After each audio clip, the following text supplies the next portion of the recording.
Hello and welcome in this video. I'm your geography teacher Ravind Kumar Bharti. Today we will start textile industries. So let's start. Importance of textile industry.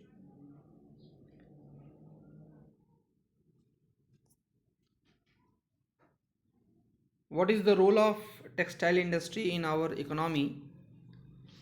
So first point is in industrial production it contributes 14%. Textile production का total industrial production में 14% contribution है. Second point, it provides employment to 35 million people. In total population it provide job to 35 million people. So it is a very large industry also. It is the second largest industry after agriculture in the reference of employment generation. सबसे पहला sector agriculture sector है जो सबसे ज़्यादा job available कराता है. उसके बाद टेक्सटाइल इंडस्ट्री है second largest industry who provide job. Fourth point, it earns 24.6% foreign exchange. हम industrial textile product finish products को गुड्स को जब इंटरनेशनल मार्केट में एक्सपोर्ट करते हैं तो उससे हमको 24.6% FDI फॉरेन एक्सचेंज मिलता है. Next one is it contributes 4% in GDP. Total GDP earning में 4% है टेक्सटाइल इंडस्ट्री का. So these are the few basic points of importance of textile industries. Now next one is cotton textile industries. At first we were produced with hand spinning and handloom weaving techniques. ऐसा नहीं कि textile industry recent कोई industry है, ठीक है. इसके बारे में हम लोग इंडस वैली सिविलाइजेशन से ही पढ़ते आए कि उस समय के लोग भी टेक्सटाइल वर्क को जानते थे, स्पेशली कॉटन टेक्सटाइल को, ठीक है. फिर स्लोली उस सेक्शन में डेवलपमेंट हुआ. पहले स्पिनिंग व्हील से लोग कपड़े बनाते थे, थ्रेड बनाते थे. फिर हैंडलूम आया. After 18th century it produced by power looms, ठीक है. ये मशीन है जिसकी इमेज अभी मैं दिखाऊंगा आपको. During colonial period this industry suffered because mill made cloth flooded in India. Starting में textile industry specially cotton textile industry India में बहुत ही सक्सेसफुल और बहुत ही डेवलप्ड सिचुएशन में थी उस टाइम के अकॉर्डिंग. लेकिन जैसे ही ब्रिटिशर्स इंडिया में आए तो उन्होंने Indian traditional cotton textile industries को वर्क को बहुत ही नुकसान पहुंचाया और यहाँ के रॉ मटेरियल को यूज़ करके वो इंग्लैंड से कपड़े बना करके इंडियन मार्केट में अवेलेबल करा दिया. वो कपड़े मिल से बने हुए थे, मशीन से बने हुए थे, इसलिए क्वालिटी में अच्छे थे और सस्ते भी थे.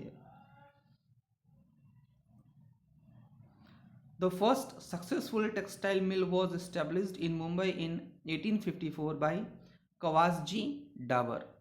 इंडिया में सबसे पहली बार, वैसे तो उससे पहले भी टेक्सटाइल इंडस्ट्री डेवलप हुए थे लेकिन वो सक्सेसफुल नहीं हो पाए. तो पहला सक्सेसफुल इंडस्ट्री 1854 में मुंबई में इस्टेब्लिश हुआ और किसने किया था? कवासजी डाबर ने. Now see the images of the machines. First one is spinning wheel, ठीक है. महात्मा गांधी इसी का यूज़ करते थे. फिर थर्ड वन देख लीजिए, ये है हैंडलूम, हाथ से बनाने वाले कपड़े. और फिर सेंटर में है मिल मेड या पावर मिल, मशीन से बनने वाला कपड़ा, ठीक है. तो पहले स्पिनिंग व्हील से तागे बनते थे, फिर उसके बाद हैंडलूम पे से बनते थे और फिर आज के समय में हम पावर मिल से बना रहे हैं, मशीन से कपड़े बना रहे हैं। Concentration of cotton textile industries. When we see the distribution of cotton textile industries, so it is highly centralized in fixed area. Okay, why we will discuss. First point, the cotton textile industries are commonly centralized in the cotton growing belt, means area of black soil region, which is centralized in Gujarat and Maharashtra. इसीलिए maximum textile industries हमारे कहाँ establish हैं, महाराष्ट्र और गुजरात में. Other facilities available due to availability of raw material, market, transport facilities in all sections of transport facilities, not only roadways, even railways and sea trade also, port with the help of ports. ठीक है. Labor available, and especially and the most specific feature is availability of moist climate. Gujarat और महाराष्ट्र की location ऐसी है कि उसके बगल में ओशन है. ठीक है, तो वहाँ के जो क्लाइमेट होती है, वेदर होता है, उसमें ह्यूमिडिटी ज़्यादा होती है. ह्यूमिडिटी ज़्यादा होने की वजह से जब इंडस्ट्रियलिस्ट या इंडस्ट्रीज कॉटन से थ्रेड बनाते हैं, तागे बनाते हैं, तो वो टूटता नहीं है. ठीक है, मॉइस्चर अवेलेबल होने के कारण थ्रेड आसानी से और मजबूत बनता है.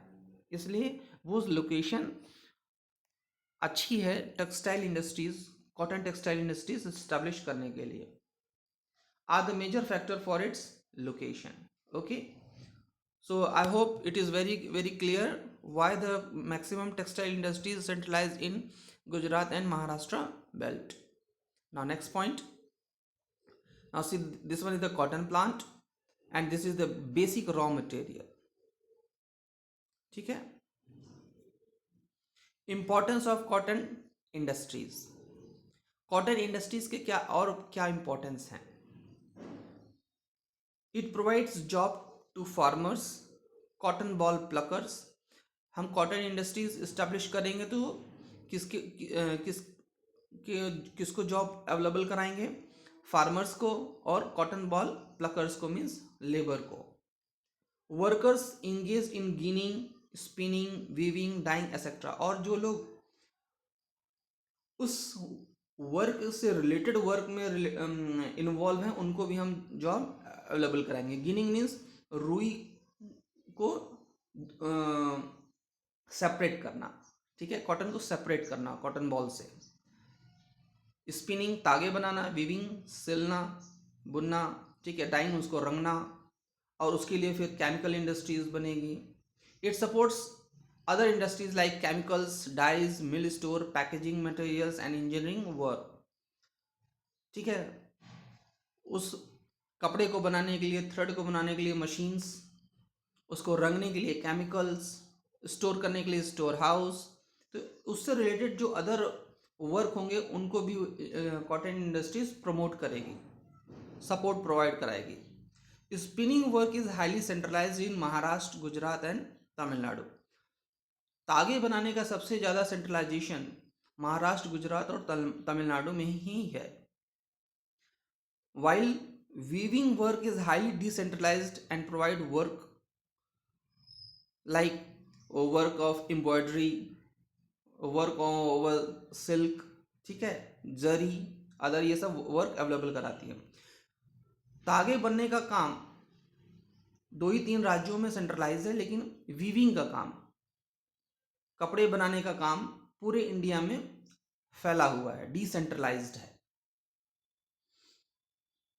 Now one by one just repeat it.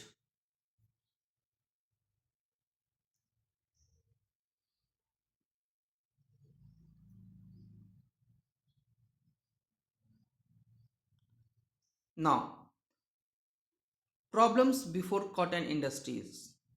In recent time, we have so many problems also to run cotton industries. First one is weaving supplies are at low quality of fabric as it cannot use much of the high quality yarn produced in India. हमारे country में yarn का जो production है वो अच्छी quality का होता है, लेकिन उससे बनने वाले जो कपड़े हैं, फैब्रिक्स हैं, वो अच्छे क्वालिटी के नहीं बन पाते, इसलिए इंटरनेशनल मार्केट में हमारे कपड़ों की डिमांड कम होती है। Next one is power supply. Power supply is erratic, ठीक है, 24 आवर्स पावर सप्लाई नहीं मिल पाती, जिससे हमारा प्रोडक्शन कम होता है। Old machine and traditional methods, आज भी हम लोग 1854 के समय से ही जो मशीन्स लगी हुई हैं उन्हीं पे काम कर रहे हैं। न्यू टेक्नोलॉजी की मशीन्स अवेलेबल नहीं हो करा पा रहे हैं, नहीं ले पा रहे हैं, क्योंकि वो कॉस्टली है और हमारे हमारे इंडस्ट्रियलिस्ट को उतना प्रॉफिट नहीं है कि वो नई मशीन्स या नया इन्वेस्टमेंट कर सके। हम लोग ट्रेडिशनल मेथड्स भी यूज़ कर रहे हैं। अनस्किल्ड लेबर्स, ठीक है, पैसा बचाने के चक्कर में हम लोग अनस्किल्ड लेबर्स को हायर करते हैं, जिसकी वजह से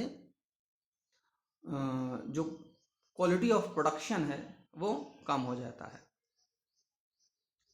stiff competition with synthetic fibres, और साथ साथ ही सिंथेटिक फाइबर्स से इंटरनेशनल मार्केट में एक स्टिफ कंपटीशन भी होता है। Now important facts about the cotton textile industry. Maharashtra is the leading producer of cotton textile in India. Mumbai is called as a cottonopolis of India. Mumbai को कपड़ों की राजधानी कहते हैं। After Maharashtra, Gujarat is the second producer of cotton textile.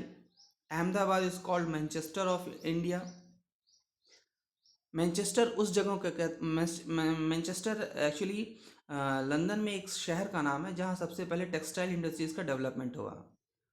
तो world में कहीं पे भी कोई भी सिटी या कोई भी एरिया अगर टेक्सटाइल इंडस्ट्री में फेमस है तो उस एरिया को या उस सिटी को मैनचेस्टर ऑफ दैट प्लेस कहते हैं। In Tamil Nadu Coimbatore is called Manchester of South India, and in UP, or you can say in North India, Kanpur is called the Manchester of UP or North India. So these are the few facts regarding cotton textile industry. In next video we will discuss about the second part of the textile industry, that one is jute industry. Okay, so if there is any confusion after watching this video, so ask me. Thank you.